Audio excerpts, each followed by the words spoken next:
In the village of Okpoma, there was a man named Akuma, known across the land as one of its most formidable warriors. He was a towering figure of strength and wisdom, someone who carried the pride and trust of the village elders. Because of his reputation, Akuma was often called upon to assist in making decisions that would determine the village's fate. Okpoma, a small but culturally rich village nestled in the heart of a tropical forest, was renowned for its deeply rooted traditions and strict moral codes. The community was bound by a unique set of customs, passed down through generations, which emphasized chastity and marital sanctity. Among these customs, the most significant was the prohibition against premarital pregnancy, which was considered an abomination against both the gods and the community's moral fabric. In Okpoma, marriage was regarded as a sacred union, sanctified by the ancestors and the gods. The villagers believed that any deviation from this order would bring calamity, such as failed harvests, mysterious illnesses, or even death. To ensure compliance, the elders, spiritual leaders, and women's councils strictly monitored relationships within the community. If a man and woman were found to have conceived a child out of wedlock, the consequences were dire. The offending couple would first be subjected to a public trial in the village square, presided over by the council of elders. The trial was not only a means of judgment, but also a ritual meant to cleanse the land of impurity. If found guilty, the punishment was death, a penalty believed necessary to appease the gods and restore the village's spiritual balance. Despite the harshness of this law, it was rarely invoked because the villagers held their traditions in high regard.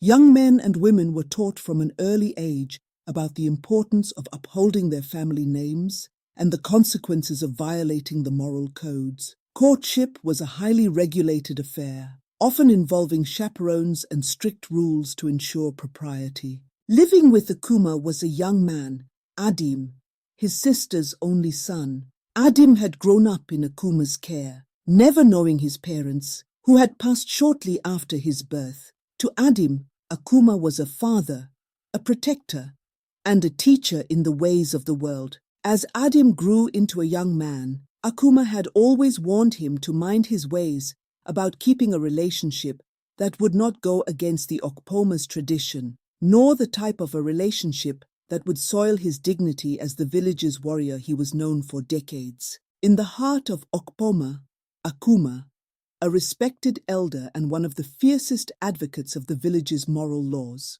Akuma had always been a staunch enforcer of the village's traditions, believing they were the foundation of the community's harmony. Yet despite his unwavering faith in the laws, fate dealt him a cruel hand when Adim became entangled in a scandal that shook the village. One fateful day, the village erupted in whispers. Adim had impregnated Amaka, the daughter of the village's humble carpenter. Amaka's father was a modest, well-respected man, but he held no power or influence. The news spread quickly, and the village elders were outraged. Such a breach of honor and family respect was, by tradition, punishable by death. The council convened, and they selected Akuma, revered for his strength and devotion to tradition, to carry out the sentence. The villagers assumed that as a warrior, he would not waver in upholding their customs. The date of the ritual was set, and a heavy cloud of tension hung over Okpoma.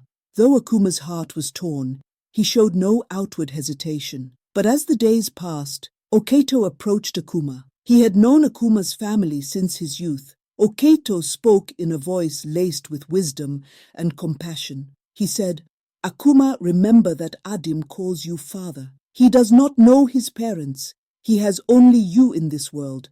To kill him is to tear out your own heart." Akuma sat in silence, the words twisting in his mind. Tradition was everything in Okpoma. To defy it would bring dishonor to his name, and perhaps the village would forever see him as a coward. But still, he couldn't shake the words of Oketo, who left him with a warning. Your legacy will be defined not by the strength of your blade, but by the choices you make. On the day of the ritual, Akuma was dressed in his warrior's garb, prepared for the task that lay before him. As he looked at Adim and Amaka, bound and awaiting their fate, he felt a chasm open in his heart. He saw Adim's eyes filled with fear, trust, and confusion, and yet the gaze of the village bore down upon him, unyielding in their judgment. The sound of the ceremonial drums began a low thrum that seemed to echo through his bones. The villagers' eyes were locked on him, waiting, and in that moment, Akuma made his choice. His grip tightened on his spear, and with one swift, emotionless motion, he carried out the sentence, killing both Adim and Amaka. The village watched in silence, and some even whispered their admiration for his strength and bravado. But Akuma felt only emptiness. As he walked away, he felt the weight of the elders' words, echoing through him like a haunting reminder of the path he could not find the courage to take. In sparing Adim, he would have risked dishonor, but in taking his life, he had sacrificed a piece of himself. For the rest of his days, Akuma would carry the title of a great warrior, but deep down, he knew he had left his true legacy behind, buried with the only son of his sister. As the days passed, life in Okpoma seemed to return to its usual rhythms, but Akuma's soul was never the same.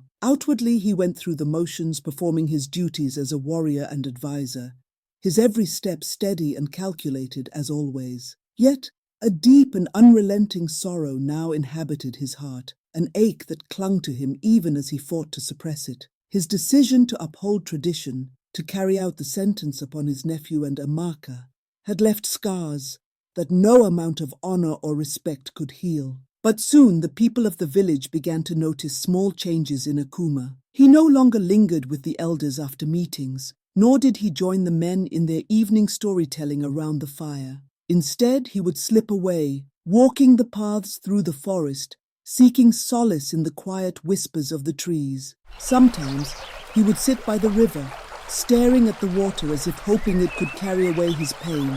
One evening, an unexpected visitor came to him. It was the same Oketo who had once warned him, the man who had urged him to consider his bond with Adim before choosing tradition over blood. Oketo, bent with age but sharp-eyed, approached him by the river where Akuma sat alone. For a long while neither spoke nor called. Only the sounds of the water broke the silence. Finally, Oketo said, "I see you here often, Akuma. I see the pain that lies heavy in your heart." Akuma's jaw tightened. He had long ago lost the ability to weep, but the sorrow was there, held deep inside, pressing on him like an invisible weight. "I did what was expected of me," he murmured, voice low and steady. "The village needed to see that I am strong, that I hold our traditions higher than my own heart." Oketo nodded, letting the silence stretch between them. Then he spoke again, his voice gentle yet piercing. "Strength is not measured by how well one can wield a blade or upholds customs.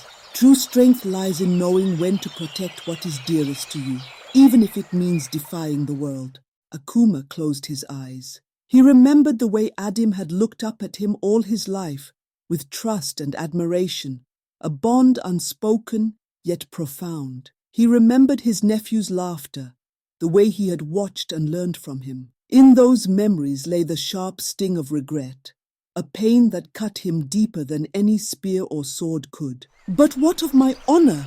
Akuma replied, his voice breaking for the first time in years. "What would the villagers have thought if I spared him? What would they say of me then?" Oketo sighed, his face a mixture of sorrow and understanding. "Honor is what men give to one another, Akuma. But peace, that is something only you can find within yourself. You chose honor for the village, but at the cost of peace for your heart. What would you give now to have peace instead?" Akuma looked down, his hands clenched into fists. In that moment, he understood what he had sacrificed. Not just Adim's life, but his own sense of belonging and purpose. He had taken away the one person who had been his family, who had called him father in the truest sense. His honor, his reputation, his position among the village elders, all of it felt hollow in the face of the emptiness that now lived within him. From that night on, Akuma continued his life in Okpoma, but he was no longer the same warrior. His strength, once a source of pride, now felt like a weight binding him to a duty he could no longer believe in. He still carried out his duties, still stood tall and fierce before the villagers, but he began to question the very traditions that had led him to that fateful choice. Years passed, and whispers grew among the villagers. They saw how Akuma became more silent, more withdrawn, his fierce gaze softened by a grief he could never put into words. The young men who had once looked up to him wondered why he no longer joined in the village celebrations, why he turned away from the drumbeats and the fires that once made his spirit soar. And slowly, as his hair grew grey and his shoulders heavy, the people of Okpoma began to tell his story differently. They spoke not just of Akuma, the warrior, the man of unbreakable honor, but also of Akuma, the man who had been burdened by a tragic choice. They remembered Adim and Amaka, their short lives and their tragic end. And they began to question the very traditions that had driven Akuma to that decision. In the end, Akuma's legacy was not of a mighty warrior untouched by fear or pain, but of a man who had paid dearly for the village's customs. In their stories, he became a symbol of the hidden cost of honor, and the villagers began to wonder if some traditions were worth rethinking, so that no one else would bear the sorrow he carried. And in his final years, Akuma found a measure of peace, not in the honor bestowed upon him by the villagers, but in knowing that perhaps, by his own loss, he had planted the seeds of change. The memory of Adim lived on in him, a quiet spirit guiding him in his last days, urging him to believe that one day Okpoma might choose love and family over tradition and fear. As Akuma entered his twilight years, he became something of a ghost in the village, a presence as quiet as it was formidable. The younger generations knew of his past valor, but what they observed now was an old warrior with a faraway look in his eyes. His mind clearly occupied by memories and regrets they couldn't begin to understand. One evening, a group of young men gathered around him at the riverbank, seeking his counsel. They had been tasked by the elders to pass judgment on a young couple who had broken another custom. The young men wanted Akuma's guidance, eager to hear what the once great warrior would do if he were in their place. Akuma listened to them in silence, his gaze fixed on the flowing water. His heart ached as he looked at these young men, so much like he had been, strong, proud, bound by the same unyielding traditions that had led him down a path of grief. Finally he spoke, his voice quiet yet firm. "Tradition is a powerful force," he said, choosing his words carefully. "But remember, it was built by men long gone. They made it to preserve our way of life, yes, but they also made it to protect us. In every rule, in every custom, we must ask, does this still protect us or does it harm us?" The young men exchanged uncertain glances, unused to hearing such reflections from one so respected. One of them, braver than the rest, asked, "But Akuma, isn't it dangerous to question tradition, to question the path our fathers laid out for us?" Akuma looked up, his eyes somber and filled with years of hard-won wisdom. The true danger lies in never questioning, in blindly following without knowing the cost. I too once believed that to uphold our ways was to protect our village. I believed that strength came from enforcing our customs, no matter what. But sometimes, true strength comes from challenging what no longer serves us. The young men sat in silence, each one considering his words. Akuma knew it was difficult for them to understand, to let go of the safety they felt in tradition. Yet he hoped his words had planted seeds, ones that might one day grow into a new way of thinking. One of the men finally spoke, his voice hesitant. "Akuma, what would you have done if you could go back? If you had the choice again with your nephew?" Akuma's expression softened, and a distant look crossed his face. He took a deep breath before he replied, his voice filled with the weight of his answer. "I would have chosen love. I would have chosen family. I would have risked the wrath of the village to protect the life I cherished most. My nephew called me father. He was the child of my heart, if not of my blood. I was wrong to think that honor was worth more than the life of one who loved me so deeply."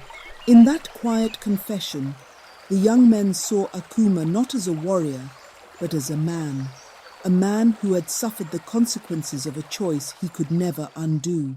They left him that night, each carrying a newfound respect, not just for his strength but for the depth of his humanity. Over time, Akuma's words began to ripple through the village. Elders whispered about his change of heart, some disapproving, others thoughtful. Among the younger villagers, however, Akuma's wisdom began to resonate. They saw the suffering he had endured, and it led them to reconsider the customs they had always taken as law. Years passed, and when Akuma passed away, the village of Okpoma mourned him not just as a great warrior, but as a symbol of courage that went beyond the battlefield. At his burial, young men and women alike spoke of his legacy. They remembered not only his strength, but also the humility and love he had shown in his final years. The village elders, too, began to see that times were changing. Slowly, they revised some of the customs that had once bound Okpoma, making way for more compassionate laws that respected both tradition and the human heart. In memory of Akuma's choice, they introduced a new law, one that allowed forgiveness and a chance at redemption for those who erred. A law that acknowledged the importance of family and love as equally vital to the community's honor. Akuma's story became legend in Okpoma, a tale passed down to children by the riverbank, a lesson about the power of both love and tradition, and the importance of questioning both. His spirit lived on not in the reputation he once craved, but in the lives he changed, in the small compassionate acts of kindness that flourished in his name. And in that legacy, the heart of Okpoma itself began to change, moving closer to the vision Akuma had found too late. A village where honor was not defined by tradition alone, but by the love and humanity they chose to uphold together. Years after Akuma's passing, his name became woven into the very fabric of Okpoma. His legacy was no longer just that of a great warrior, but of a man whose story reminded the villagers of the cost of unyielding traditions. Around fires, they would speak of him with reverence, recounting the day he had chosen duty over family and the lessons he learned in the years that followed. Parents told their children his story, hoping to instill in them a balance between respect for their customs and compassion for one another. One rainy season, a dispute arose in the village, this time concerning a young couple who had eloped against the wishes of their families. The elders gathered in the village square, debating what punishment might be appropriate. Yet now Akuma's influence was felt even in their voices. Some of the elders argued for the traditional sentence, but others, those who remembered Akuma's final words, his regrets, suggested leniency, a chance for forgiveness and unity instead of retribution. The head elder, a man who had once been a close friend of Akuma, stood and quieted the crowd with a raised hand. "We once lost one of our own to the harshness of our laws," he said, his voice thick with memory. "Akuma, a man of honor, showed us that a tradition should be a guide, not a chain. Let us not make the same mistake again." After a moment, the elders agreed. The young couple was forgiven, given a chance to prove their commitment, and allowed to stay in Okpoma to rebuild their lives. The decision was met with both relief and joy, and soon whispers spread that this shift was Akuma's true gift to the village, a reminder to protect their traditions, but to also embrace change when needed. In the following years, as Okpoma continued to grow and adapt, Akuma's name was invoked whenever compassion and courage were called for. The villagers often imagined his spirit walking among them, a silent witness to the lives that he had saved in a way he could not save his nephew. And in every choice they made, the people of Okpoma honored his legacy, keeping his memory alive not in stone or statues, but in the gentleness of their hearts and the resilience of their spirit. As the seasons turned in Okpoma, Akuma's story seemed to echo in every corner of the village. His name became a quiet reminder during council meetings, guiding conversations towards compassion, where once there had been only rigid tradition. Each decision was now made with the thought of his story, a tale of both strength and vulnerability, and it softened the hearts of those who would once have been quick to condemn. Among those most affected by his legacy was Onyibi, one of the young men who had spoken to Akuma by the river that fateful night.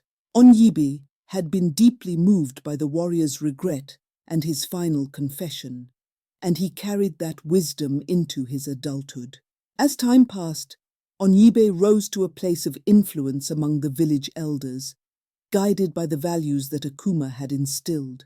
He became known not only for his wisdom, but for his gentleness, a quality rare among the village leaders, but increasingly respected. One day, Okpoma faced a dilemma similar to the one Akuma had once wrestled with. A young man from the village had committed a grave offense by marrying a woman from a neighboring tribe without the permission of his family or the village council. Such unions had long been forbidden due to a bitter feud between the two tribes, and the elders considered his actions a betrayal. Some called for harsh punishment, fearing that if left unchecked, others might follow suit and weaken the village's unity. But Onyibe, now a respected elder himself, raised his voice to offer a different perspective. "We remember Akuma as a man of honor," he said, looking around at his fellow elders. "But more than that, we remember him as a man who learned that true honor is also found in forgiveness. He taught us that it takes greater strength to protect love than to protect pride." The elders fell silent, considering his words. Onyibe continued, "This young man has done what we once thought impossible. He has united two tribes that have long seen one another as enemies. Would it not honor Akuma's legacy more to embrace this new bond than to tear it apart?" The elder council debated long into the night. Some feared that allowing the union would weaken their standing, but others, inspired by Akuma's story and Onyibe's words, saw it as an opportunity to heal old wounds. In the end, they reached a decision that would have seemed unthinkable only a generation before. They chose to accept the marriage, to welcome the young man and his bride back into Okpoma as symbols of unity and peace. The decision marked a turning point. Word of Okpoma's acceptance spread to neighboring villages, and slowly, bonds between the tribes began to mend. The young couple, who had risked everything for their love, was treated as honored guest in the village and became symbol of courage. And over time, their children grew up in a village where old feuds gave way to cooperation and shared celebration. As the years passed, the villagers often spoke of Akuma not just as a warrior, but as a man who had unwittingly transformed Okpoma forever. His spirit lived on in the compassion that had come to define the village's choices. In moments of conflict or doubt, his name would still be spoken, his story retold around fires, reminding everyone of the value of both strength and tenderness. And when the village celebrated its great festivals, they would pour a small portion of palm wine upon the earth, a gesture in honor of Akuma, the man who had taught them that sometimes the greatest warriors are those who lay down their weapons to embrace love. Years later, Okpoma had grown into a village where harmony flourished between tribes. Old customs softened by compassion and new perspectives. Elders from neighboring villages, curious about the change, would visit Okpoma to observe their ways. They marveled at how peace had taken root in a place that had once been as strict and unyielding as their own. One evening, during a gathering of villagers for the Festival of Unity, a celebration that had not been possible for generations, a young girl named Okin approached Onyibe. Okin was the daughter of the couple whose marriage had sparked the change in Okpoma. She was lively and curious, with a spark in her eyes that reminded Onyibe of his own youth. "Elder Onyibe," she began, looking up at him with admiration. "They say the village was very different before I was born. They say that Okpoma was once a place where love could not be chosen. Is that true?" Onyibe smiled, his gaze softening as he thought of all the stories that had shaped his life and the village's new ways. "Yes, it is true, Okin. There was a time when tradition was a wall, not a bridge. It protected us, yes, but it also kept us from understanding one another. Your parents and the story of a man named Akuma helped us see another way." Okin leaned in, her eyes wide. "Tell me about Akuma. People say he was the strongest warrior, but also that he changed because of something that happened with his nephew. Onyibe nodded, his voice low and reverent. Akuma was indeed a great warrior, feared and respected by all, but his greatest battle was within himself. He learned, too late, that true strength was not only in following tradition, but in listening to his heart. His choice to follow duty instead of love brought him sorrow that he carried for the rest of his life. Okin's brows furrowed in thought. Did he ever find peace? In his own way, yes, Onyibe replied. He spent the rest of his days guiding us, not through orders or words, but through the regret he carried. Because of him, I and others in the village understood that traditions must grow just as we do, or they will break us. Okin's face softened with understanding, and she reached for Onyibe's hand, squeezing it tightly. Thank you for telling me his story. I think Akuma would be happy to know that because of him, we can choose who we love and what we believe. Onyibe felt a warmth spread through his heart. The children of Okpoma now grew up in a place where love, choice, and honor coexisted, thanks to the lesson Akuma had left behind. As the festival continued, laughter and music filled the air, blending with the voices of elders sharing tales of the past. In the heart of Okpoma, Akuma's legacy continued, alive not in the strength of warriors, but in the wisdom of every person who chose compassion over fear. His memory lingered in the laughter of children, the songs of peace sung at the festival, and the stories of love and courage told by the river. And though Akuma was gone, his spirit remained, woven into the very essence of the village that had learned to honor tradition with an open heart. As the years passed, Okpoma became known across the land as a village where the strength of tradition was balanced by the compassion of its people. Visitors from distant places arrived to learn the ways of a community that had found peace not through conquest, but through unity, forged from understanding and a willingness to grow. The story of Akuma, the warrior who had once sacrificed his heart to uphold custom, was retold with reverence by the villagers who had come to view him as a symbol of both honor and transformation. One season, a great drought struck the region, threatening the food supply and lives of Okpoma and neighboring villages alike. Panic spread quickly as the rivers dried and the fields withered. In this time of crisis, the neighboring villages, still clinging to their own strict traditions, closed their borders and refused aid to anyone who didn't belong to their community. They believed that sharing their limited resources would only worsen their own plight. But Okpoma, led by Onyibe and the other elders who had embraced Akuma's lessons, chose a different path.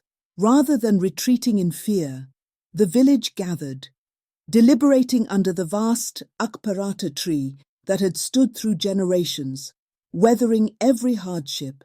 It was there, under its branches, that Onyibe spoke to the villagers with the wisdom he had gained from Akuma's memory. This drought is a trial, yes, but we must remember the strength that Akuma taught us, the strength to choose compassion, even when it's hardest, he said, his voice carrying across the crowd. We will open our gates and welcome those in need. We have learned that the true spirit of Okpoma is not in guarding what we have, but in building a community that thrives together, even in hardship. The people agreed, and soon Okpoma became a sanctuary. They opened their homes, shared their remaining food, and allowed those from neighboring villages to draw water from their last wells. The villagers organized themselves into teams, with each family taking turns rationing and providing for their new guests.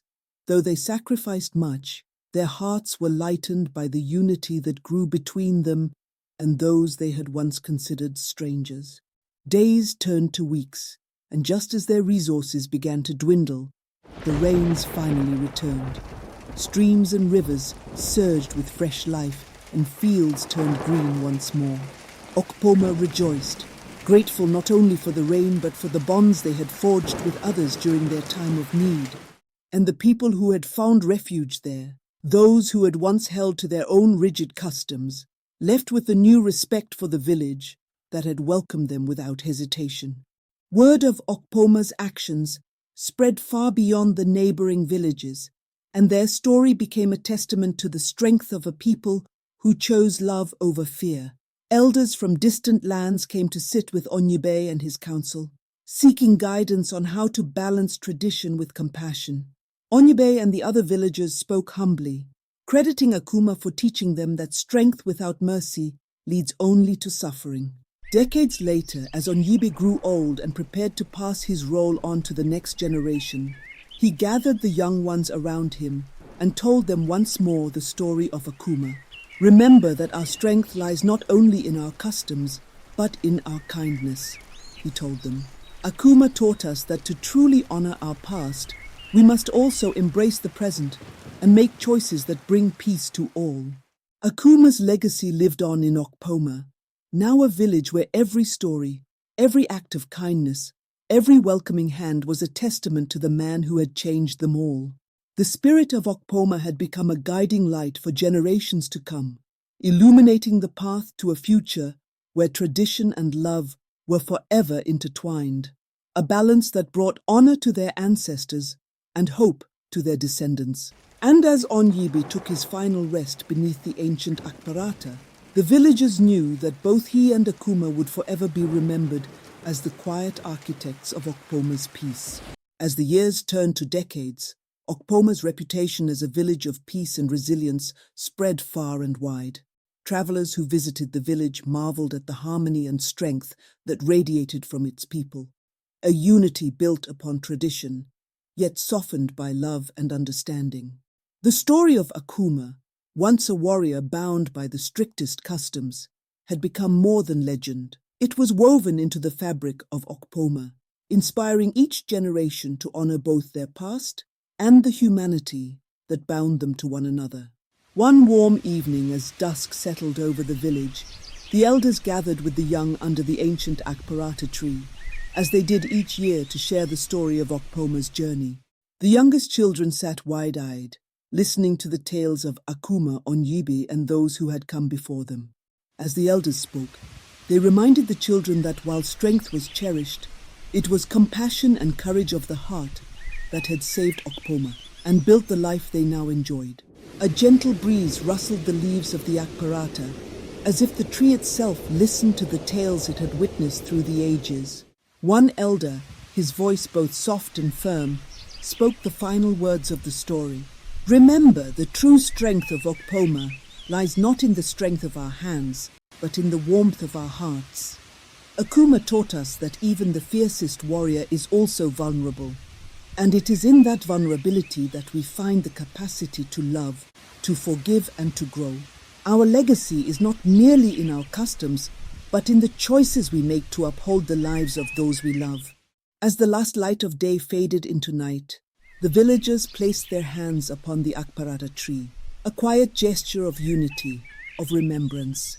They honored Akuma and Onyibe, who had shown them the way to a life that balanced tradition with kindness. And in the hearts of Okpoma's people, the spirit of Akuma lived on, not just as a memory, but as a living force, guiding each of them to build a world filled with compassion, strength, and peace. In the moonlight, Okpoma stood as it always had, a village nestled in the heart of the land, but now forever open to the world, a beacon of what it meant to be truly strong, truly honorable, and truly free.